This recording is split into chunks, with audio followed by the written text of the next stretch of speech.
ইরানের ওপর একের পর এক হামলা চালিয়ে যাচ্ছে যুক্তরাষ্ট্র ও ইসরায়েল। এর জবাবে ইরান তার প্রতিবেশী উপসাগরীয় দেশগুলোতে থাকা মার্কিন ও ইসরায়েলি সামরিক স্থাপনা এবং সম্পদকে লক্ষ্যবস্তু করেছে।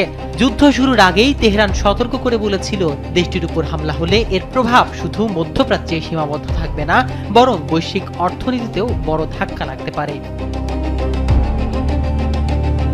ইরানের থিঙ্ক ট্যাঙ্ক ডিপ্লো হাউসের পরিচালক হামিদ রেজা গোলামজাদে এক সাক্ষাৎকারে বলেন, ইরানের আত্মরক্ষার পূর্ণ অধিকার রয়েছে, তবে তাদের সতর্কবার্তা গুরুত্ব পায়নি। জীবন অবাক না করলে কে করবে? 28% মিল্ক ফ্যাটের অবাক করার সাথে ফ্রেশ মিল্ক পাউডার। জীবন অবাক করুক প্রতিদিন। গোলামজাদে আরও বলেন, তেহরান বহুবার সতর্ক করেছে যে ইরানের ওপর যে কোনো হামলা আঞ্চলিক যুদ্ধের রূপ নিতে পারে এবং এতে বৈশ্বিক অর্থনীতি মারাত্মকভাবে ক্ষতিগ্রস্ত হবে।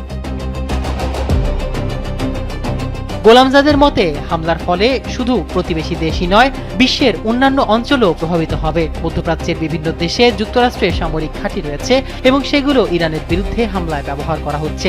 এমন পরিস্থিতিতে আক্রান্ত রাষ্ট্র হিসেবে ইরানের আত্মরক্ষামূলক পদক্ষেপ নেওয়া স্বাভাবিক।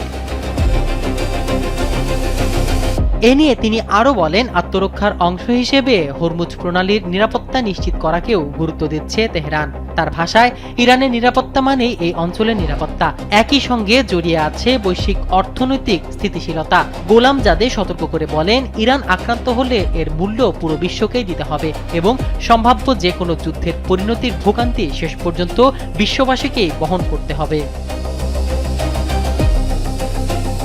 মাহমুদুর রহমান সিয়াম, কালবেলা।